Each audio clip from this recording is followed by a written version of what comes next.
we're back. Sure. Keeping quiet. Keeping quiet.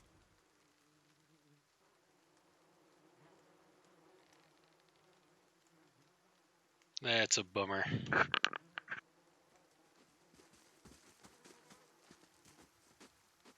You must be one of the new settlers. Welcome to Gilded Vale. You'll be pleased to know that we've had some recent vacancies here. He glances at the gnarled, leafless monstrosity of a tree next to him. Do you welcome everyone this way? The only answer you hear is the buzzing of flies from the tree. Of course, we'll need to make some inquiries first. The inestimable Lord Radric VII has taken great pains to insulate our town from Widewind's legacy. Have you ever conceived a Hollowborn child? No. Are you absolutely certain? Lord Raderick has made it his first priority to eliminate this scourge from our village. I should warn you, stranger. Here in Gilded Vale, we have a special place for dissidents, charlatans, and those who would hide a curse in our midst. He steps to the side and inclines his head ever so slightly towards the deformed tree. His lordship's wife is with child and due any day now. Without his approval, I shan't be able to find you a permanent settlement. It will have to wait until after the birth. We can continue our interview then, after the bell tolls from Radric's hold to signal my lord's new heir. In the meantime, you can find temporary accommodations at the inn just southwest of here.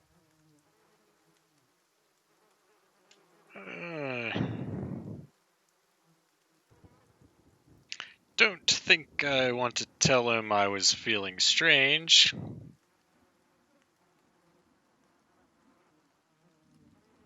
Before I got here, I saw several people conducting a strange ceremony near some ruins.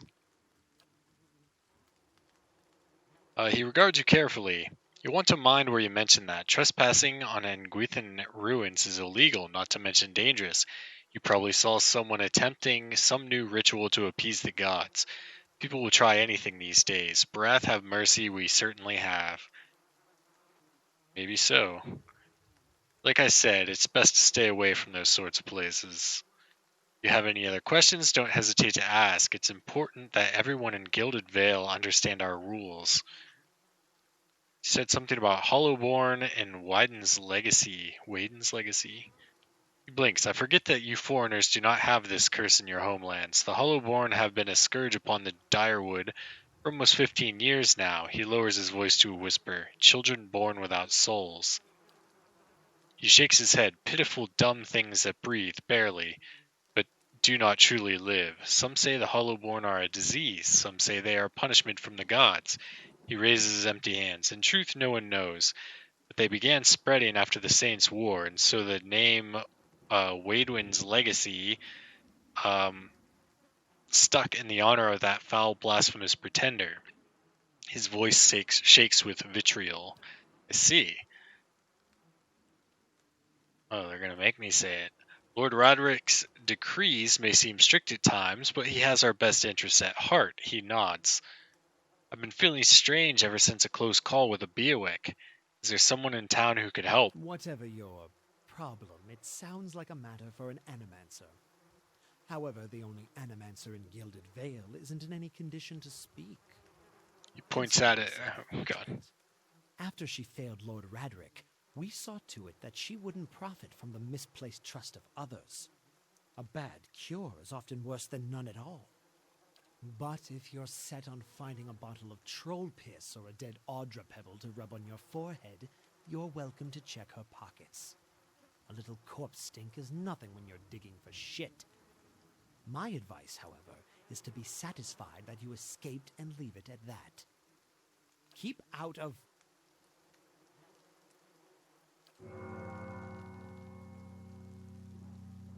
Listen! 2 tolls. Let that be the last. 3. Gods have mercy. It seems your arrival is ill-timed. Urgi looks out towards the east, his expression unreadable. He blinks slowly and turns his attention 3 back to bells you. toll only for the death of a Radric. I fear Lord Radric's heir is lost, or else Hollowborn, and so lost all the same. You should tread carefully. Circumstances have changed a great deal. A peculiar spasm crosses his face, and the corner of his mouth quirks up to a mirthless smile. And this guy is, kind of a dick. Don't threaten me, little man. He shakes his head unmoved. It is no threat, only a warning. Lord Roderick will tolerate no threats to his kin or those who live upon his lands. Grief will not make him more docile. What do you mean? Come to us at a time of mourning. The legacy has struck at the heart of the Gilded Vale. Our efforts to redeem ourselves in the eyes of Barath must be redoubled. He sets a steady gaze on you. So what happened? I will know more details when the messengers arrive. Vagaries of childbirth, perhaps, but that is not your concern. Does this affect the Lord's offer to new settlers? I can be sure of nothing right now. I advise you to get some rest, the inn, or a stable for all I care. Find me afterwards. I will know more soon enough.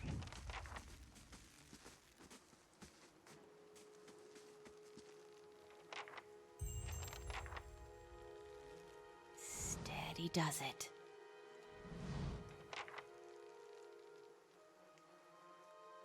A sellsword, I could probably use you.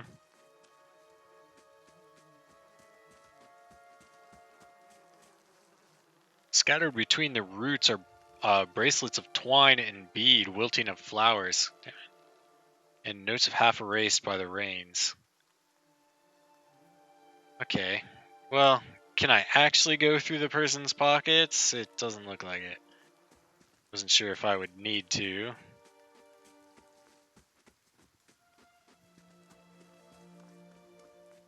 These are bound to get worse. Oh, that sounds great. What do you want, kid? It's going to be Barath's house now, alright. As you near, you feel a vibrant history contained in the essence of this man's soul. Voices from its past seem to call out to you. Reach out for the soul. You see a pennant waving tall and sluggish in the wind, a rising sun embroidered on the banner. The vanguard of a small troop of paladins. The atmosphere is buoyant, if restrained, and their armor has not yet been tarnished by the elements. This expedition is fresh, young, filled with zest and zeal. At their head stands a commander, awkward in full armor but determined in step. Despite the excitement of his fellows, he does not smile. There's a twist to his mouth, his countenance grim. He throws up a hand, halting his troop. Silence falls among them, revealing a dark thunder, deep and low. He orders them to ready their weapons and spread out. Eyes dart from horizon to horizon, necks twisting to see the source of the sound. In the distance, dust and lightning rise from the ground as the Stygian clouds race towards them overhead. The soldiers stand, only the staccato movement of their breath betraying their nerves. The commander closes his eyes, calling a blessing down on his troop. Invigorated, invincible, they wait as the enemy draws closer, poised to attack. Alright. Oh, are you one of the godlike? You have a weird head.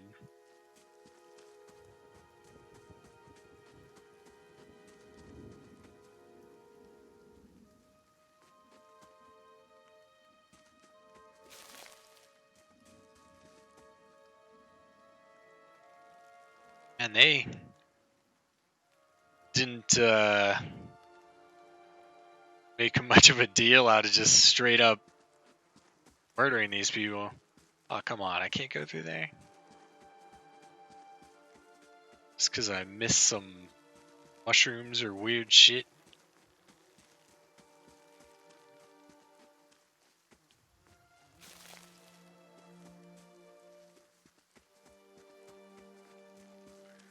Alright, let's go talk to the sellsword. Maybe he can follow me. Okay, maybe not. Guard, keep out of trouble, whatever.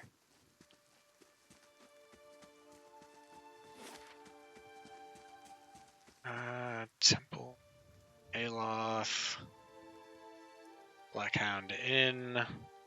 Suppose I should go to the inn. Visions and Whispers. After surviving the explosion outside of the ruins of Salant Lys, experienced a vision. Since then, I've been hearing sounds with no source and seeing things that aren't there. This is not the illness that struck me at the wagon. This is something new, an affliction of the mind, perhaps.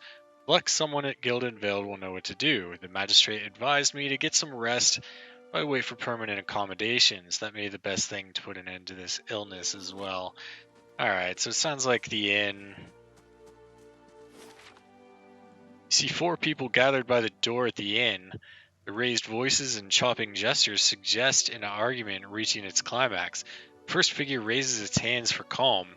His face is partially obscured by a hood, but his height and stature suggest an elf. I meant no offense.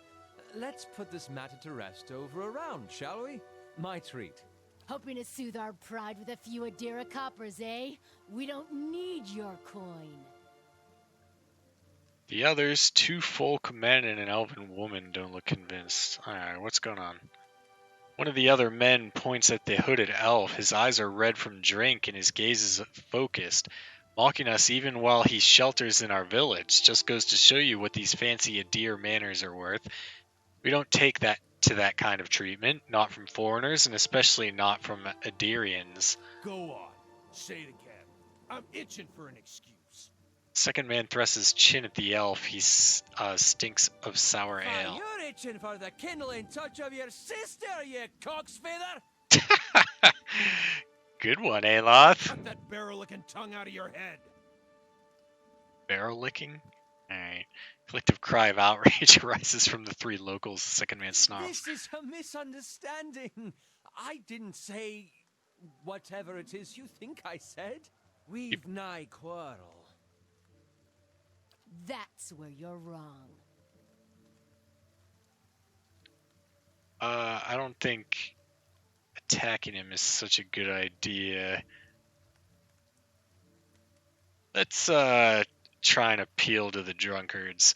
This is unnecessary. Wouldn't you rather be inside drinking than out here arguing? We don't want your charity either, foreigner. They squint at you, red, bleary eyes. It sounds suspiciously like you're defending him. Oh shit! Yes, it's on, motherfuckers. I'll hobble your ass. Oh shit! Smoke these motherfuckers. As the last of the attackers falls, the elf turns to you, the tension almost gone from his smooth face. Not quite how I hoped to get to know the neighbors. Thank you for your timely assistance with that awkward situation. I mean, we're slaughtering them? You're welcome. Well, that is one way of putting it. He straightens his hood, and you note the remains of frayed embroidery on his gloves. His boots are caked with the dirt and many months' travel, but the leatherwork beneath is sturdy and I fine. suppose introductions are in order after that little fiasco. Aloth Corvusser, at your service. How did you manage to get stuck out here? You lost uncomfortably. That is something of a long I'm a story. wizard by training, and an adventurer by necessity. I was born in the Seathwood, part of the mainland of the Adir Empire, and both of my parents served the nobility, which afforded me an education for which I'm grateful. However, there were no open positions in those houses, and so I decided to seek new means in a new land. And how exactly did you come to be here? I was traveling with a caravan, but we were separated near some In ruins. Griffin Ruins? Well, those can be dangerous places during the best of times, which these are not. And half the locals would arrest you for trespassing, and the rest would kill you outright. I'm curious, what exactly did you find there? Several hooded figures operating a strange machine. Aloth goggles at you silently, apparently assessing your earnestness. Finally, he gives you a clipped, awkward laugh. You do manage to find yourself in rather interesting predicaments. Just, Just how did you manage to cross those three I'm drunks? afraid that was a matter of misunderstandings and mistranslations. It doesn't help that people in these parts remember their war with Adir like it was yesterday. You did tell that one man to go fuck his sister. Ah, that. He clears his throat and adjusts his sleeves. As I tried to tell them, they misheard me. Perhaps all too easily after a few pints. And the accent doesn't help. I see. For which I am grateful. Let's discuss something else, shall we? What are you doing in the Gilded Vale? Excellent question. I came looking for fresh air and cheap land. Instead, the magistrate gave me directions to the inn and a story about the local lord's expectant wife. But I take it that's a familiar tale. And you?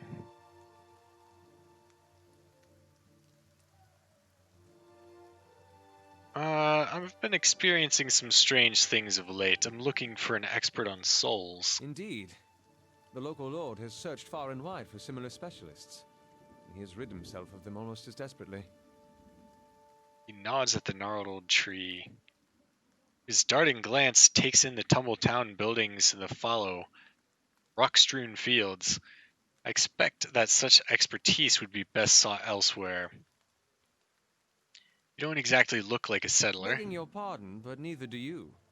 Yet, circumstances can find a person in the strangest of places. How Alright. should I, given recent events? It's just as well. I've had enough of the watered wine and lumpy beds at the inn. They say even the owner tired of the place. Just up and left one day. It explains quite a lot about the upkeep. Perhaps I could join you. I could use a change of scenery, and I find it's better to travel in numbers. That's exactly what I was thinking, bro. Come on, Aleph. Keep wanting to say Aloth, but I'm pretty sure he said like a soft A. Alright, so do I. Let's go. Excellent. I shall follow you. That's right, you're following me, bro. Do I need any of this crap? Club. 10 to 14 crush. I don't think I have anything like that yet. Where's the value? Am I missing that?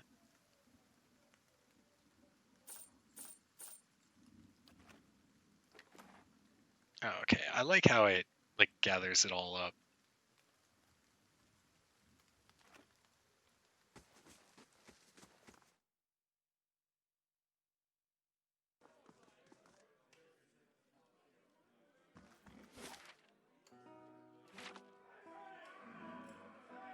Okay, unnamed villagers. Now, let's see what you're all about. Gods keep you. Hello and welcome to the Innkeeper Looks Up. Oh, it's you.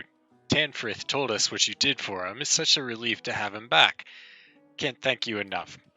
Consider yourself a favorite of the house. Discounts on drinks, rooms. Tanfrith said he wanted to whip up something nice for you. He's already back to work in the kitchen. She laughs. So, what do you like? Let's see what you have for sale. I need to sell some shit. I'm sure you'll find something to your liking. We are the finest cook in the Direwood. Okay, so you're mostly just selling food and whatnot. I can't remember if this is like...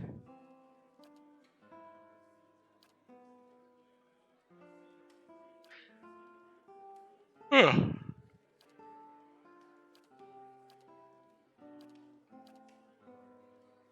I can't remember if I need food or not.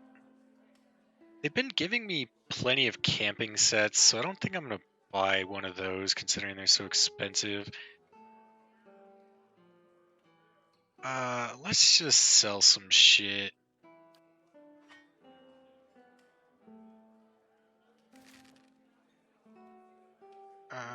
Wolfhide. Maybe I'll keep the Valiant clothing.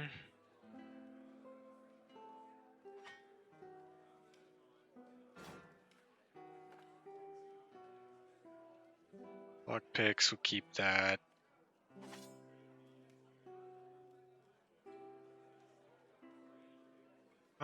Is there anything here that I really need? I mean, the beer was helpful. The damage reduction was nice. Can I just type in?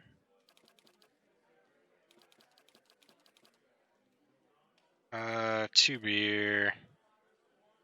Some milk. +6 max endurance for 10 seconds and a constitution. I mean, it does seem like I probably can use shit like this. Cheese, what about you? It's 10, so it's extra endurance. I mean, it's not too expensive. Green. 5. Some potions. I don't really have a ton of money to be just throwing it about willy-nilly. Common room. Doesn't cost anything. 2 resolve or 1 perception and 1 mechanics. Let's just go with the common room right now. It's probably just to move on the story.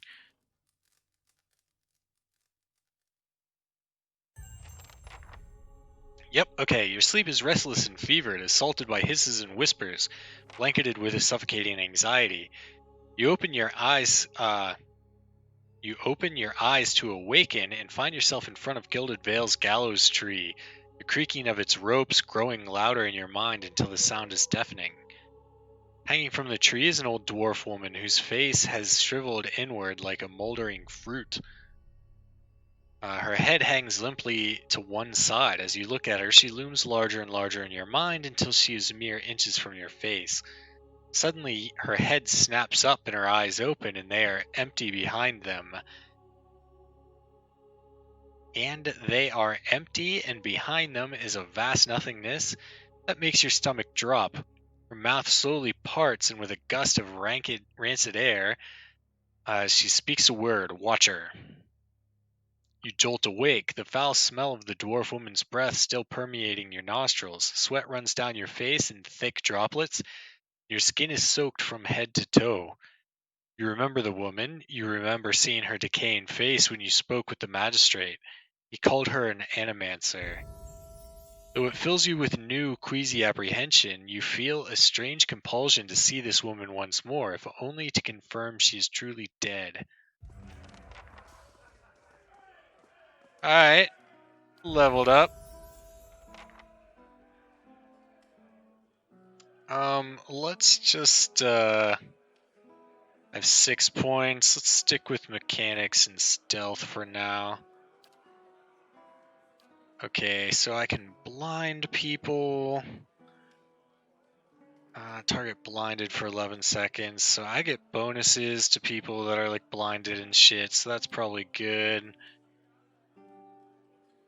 Speed instant. -8 deflection. Alright, now. Escape, 1 per encounter. Allows the rogue to break engagement and expertly avoid the next attack. Diving out of range to a specific location and granting temporary defense bonus. I probably should take that, I think. When I was checking the AI for when I'm not controlling my character, I think escape was something that was used to break the focus if they're attacking me. That way I can wear lighter armor, which allows me to deal more damage.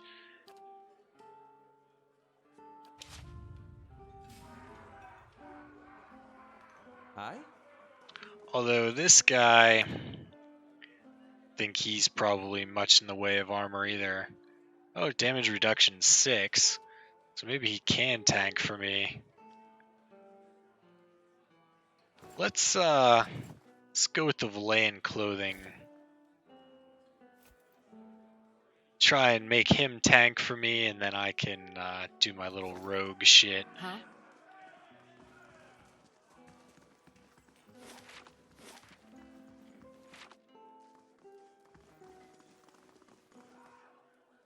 Ah, it's you, my savior. He makes a sweeping gesture to indicate the kitchen around you. It's so good to be back. Do not think I will let this go unrewarded. I've decided that you have earned the right to learn one of my most closely guarded secrets, my dearest recipe. After this, you will eat nothing else. Party has gained a recipe, savory pie. Alright, a savory pie to keep you hale and hearty. May it serve you well in your travels. Found something. Hell yeah! Steal all the shit.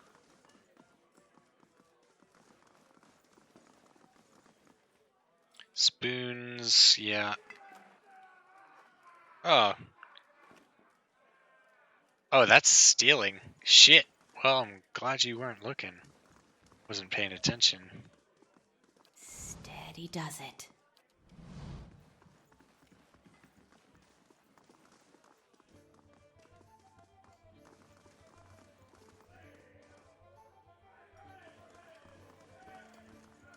Anybody named here? I don't know if I should bother talking to the,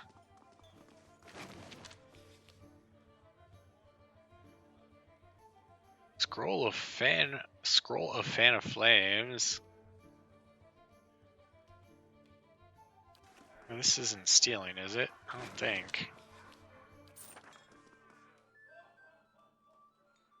Aha! Named person. As you near, you feel a vibrant history contained in the essence of this woman's soul. Voices from its past seem to call out to you. Reach out for the soul. You see a woman emptying her satchel into her bed, taking stock of her inventory. Potions, bandages, tinctures, and herbs are scattered throughout her room haphazardly. She bites her lip, head tilted to the side, considering. She begins to repack, one item after the other, careful deliberation undercut by shaking hands. Each of them has a clearly marked place, but no matter how she repacks it, she isn't satisfied. The shaking worsens as she empties it out once more, one hand held to her mouth. Tears eke from her eyes as she gives up all semblance of order and shoves everything she can into the satchel, grabbing it and running out of the bare house. Straightening her back, she walks to the dock. Chin high, eyes hard and red.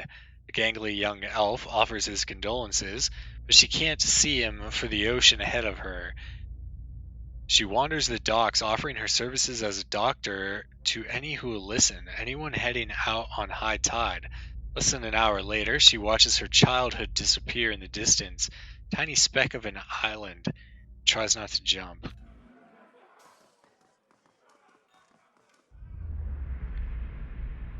Okay, another vibrant history. You see a group of young men standing around a makeshift practice target. This man stands in the middle of them, explaining the construction and use of a bow.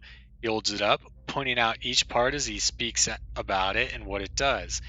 He then walks away from the target, telling them to remain where they are, and he takes his place about 200 feet away.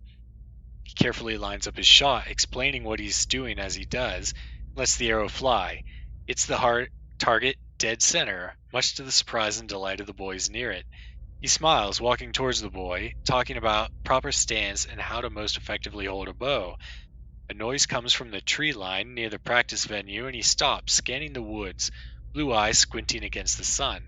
Shadow moves, making his way through the forest behind them. He draws an arrow and lines up the shot, carefully tracking the motion of the hidden creature. Loosing the arrow, he wastes no time and quickly grabs another. The boys spin, watching the arrow fly into the forest, immediately lost among the trees. There's a sudden explosive movement in the undergrowth as a deer erupts from the tree line, running across the edge of the clearing. The boys laugh, turning to joke with the man about his lousy shot. I lost my place for a second. They stop talking, seeing him holding the bow and leading the deer with a nocked arrow. They drop to the ground as he looses this last arrow, which flies true and strikes the deer behind its shoulder, piercing heart and lungs, dropping it dead almost immediately. The boys stare at the deer for a few seconds, then slowly turn to look at the man, newfound respect in their eyes. He smiles again and breathes a quiet sigh of relief.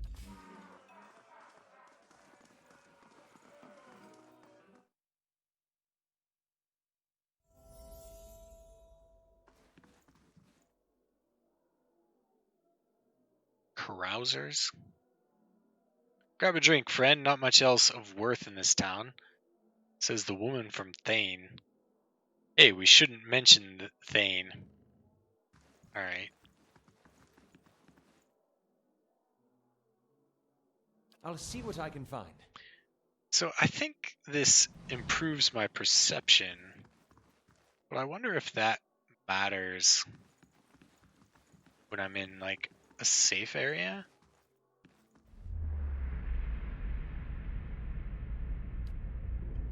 You see a long, empty road cutting through two large crop fields. The air is silent and the land seems too still for an early afternoon. The woman walks slowly on the road, leading a horse, curiously looking around. She seems to sense something wrong, but is unable to discern what it is. She stops, sniffing the air, her nose high. Her brow crinkles, and she casts about, looking for something. The air is clear. No clouds. She sniffs again, still looking around, confusion clouding her face, mouthing a single word. Fire? She looks out across the fields, her confusion turning to fear. She holds her hand up to block the sun from her eyes and scans the fields again. Not finding what she was looking for, she jumps onto her horse's back, the fear quickly becoming panic. She kicks, sending the horse shooting down the path which bends around some cheese in the farmhouse, where the farmhouse should be. She pulls up short, horror now residents on her face as she stares at the burned and charred mess that used to be her family's home. Tears well in her eyes as she kicks again, racing to the rubble. So, I don't know if I want to read like a ton more of those. Town stares intently at the covered window, head cocked as if waiting to hear a particular sound. Looks up when you approach and whines a low note, tail wagging slightly at him. Dog's tail thumps happily against the floorboards. Nice and slow. Its bone bits are covered in tiny bite marks. Dog doesn't need something? I can't get you anything?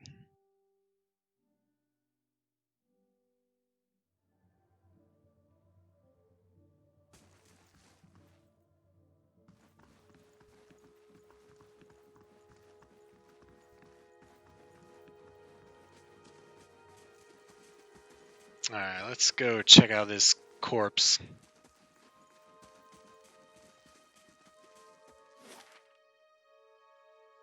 Alright, need to go up and around.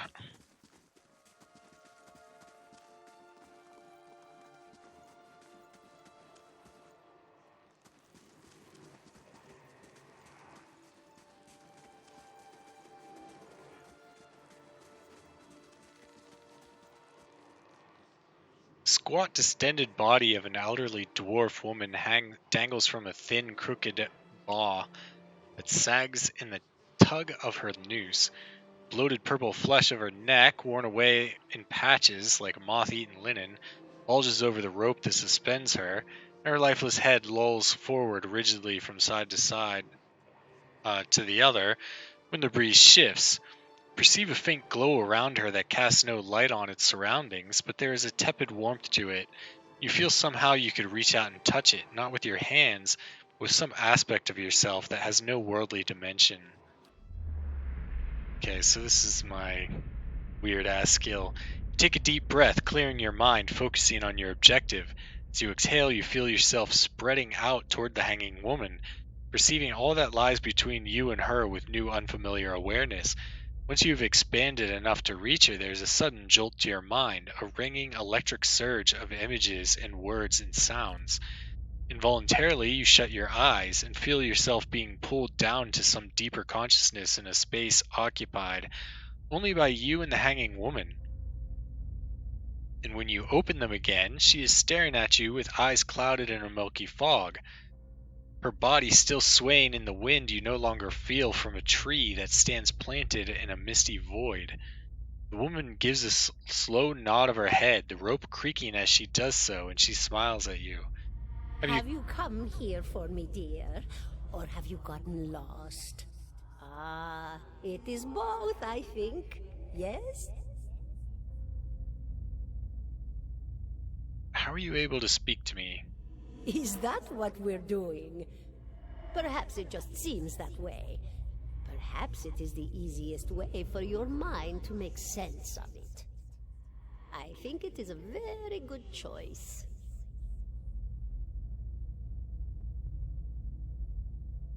I need to understand something that's happened to me. She nods, a look of pity on her face as though consoling a child. The world looks a little different than it used to, is that it? Feels like you're noticing things for the first time that have always been there. She nods. You have seen past the shroud. It only takes an instant. Your soul remembers, yes? Remembers how it sees when it leaves the body, like being reminded of a dream you had forgotten. You are a watcher now, and a watcher you will stay. What's a watcher? What indeed? Long hours have many animancers spent studying such things. Not I, though. Not I. I'll tell you what I know, though, since fair is fair, and here we are visiting, you and I, and it reminds me of better times. Souls pass on, some say through Audra stones, which are the blood veins of the world. They leave the world for a time and are reborn into it, sometimes more than they were before, but usually less and seldom the same. For all souls there is a time where they do not live, yet have not passed on, and those souls roam the world, same as you or I, either leaving or lost. But no one sees them because they have forgotten how. A watcher sees, though, knows what to look for. And sometimes they know a person just by looking at them, know where they've been in ages past when their bodies were other bodies. See memories even their owner can't recall. A wonder to behold when all goes well. A wonder! What did you mean when all goes well? Oh, nothing to be afraid of, I'm sure. It's just much to take in for some. Sometimes there's trouble sleeping or other difficulties. She smiles at you reassuringly, fanning out a tuft of long whiskers that sprouts from one of her cheeks. You should see old Merwald. He could tell you much more than I. A watcher just like you. Helped many in his day. Took up in an old keep no one would claim. Not far, not far. Kadnua, beyond the Black Meadow. He will welcome the company. I think I survived a bivouac. Do you know why that would be? Did you now, dear? My, that would be something, wouldn't it? Could be luck, could certainly be. A storm can be a careless thing. Or maybe it got its hands around your soul but couldn't pick it up. A soul can be heavy if it stayed in one piece through its time. Strong souls, we call them in the trade. Cold, I mean. Called them. Those days are all behind me, no? Souls break apart over time? Oh, yes. Entropy. Rimagan's work. We know little of why or how. We lose pieces of ourselves when we die and pick up pieces of others when we are born again, but less than what we lost. We tried to stop it with the animantic sciences, but with little success. No. A very small few resist Rimergan's influence and stay together through some force of defiance, at least for a time. But they all succumb eventually, I think. I want to know something about you. Me? I'll bore you to tears, though. What happened to you? She laughs, a rasping choke cackle escaping between rows of buttery yellow teeth, causing her body to bob up and down each spasm. Seeing your blank expression, she catches herself. Oh, come now. Such a question. As though the answer were plain as a rope tied for strangling. Allow an old dwarf her last bit of cheer. Well, I came where I was needed, didn't I? Offered my services to Lord Radric for a pittance. A humble pittance. I was to examine the Lord's wife, see why the gods have seen fit to poison her womb. Studied her for months, looked high and low for impurities, tested her valence, the permeability of her essence. Do you know what I found? Nothing at all. A healthy woman, head to toe, blessed with a beautiful soul. Such a sweet woman, too. Meek, but warm-hearted. A few months' time, and the lord of the house demanded answers. For a time, I told him what he wanted to hear. Oh, yes, my lord. She is riddled with imbalances. I must have time to cure her. As the birth drew near, he grew impatient, as lords do. And this is where I've ended up. What is an animancer? A student of the soul. Something so basic, yet so poorly understood. But so many breakthroughs have been made in my lifetime. Had been made. Had been. To hear the locals tell it, we're a gang of soul manglers that preys upon the weak-minded. And the worst of us are. But the best of us? The best? Inspirations. Miracle workers. My parents were soul twins. Miserable before they met, empty inside. It was an animancer who helped one find the other. Turned their lives around. You wouldn't believe the stories. Amnesiacs helped to remember their lives. The suicidal brought back from the brink of oblivion. The elderly afforded extra moments to say their goodbyes. How soon we forget when we're afraid. It's a fascinating science. A fascinating time to be alive in a place like Deerwood that does not control the research, no? I love the Valian Republics for many things, but their recent caution will leave them behind, I fear. Who are you? And here I thought you'd come to visit me in particular. Caldara de Baranzi, of the Valian Royal Academy of Animantic Sciences. Not the greatest of their number, but I came here all the same because this was where help was needed. I had other questions. Of course, dear. Well, I know I'm not imagining this. No, I think not. A pity that. It would be simpler. A mercy even. To not have to wander anymore, no? Alas, we are here, you and I. Wherever here may be. Farewell. Goodbye, my dear. It was lovely visiting. Caldera closes her eyes and her head slumps forward over the noose. Your surroundings seem to bleed into your vision from some unknown place of waiting. Elvi was granted Crucible of the Soul. Aloth looks at you through narrowed eyes. Are you alright? You seemed lost just now. Party gained 934 experience. Nice. I'm a watcher. His arched eyebrows recede into his hood. Well, that is interesting. Gives you a sly grin, and I expect this has something to do with the hooded figures in the ruins, In any case, I appreciate your honesty.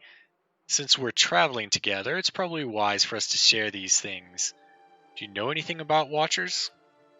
Only that they're rare, and that they seem to have unique insights into certain soul conditions. He coughs, as you just demonstrated. Let's continue on. Okay, I think I'm going to end this video here. Seems like a good stopping point. 17 and a half, what? Oh. I'll continue this next time. Well, could be 18, depending on how you count the dwarf woman.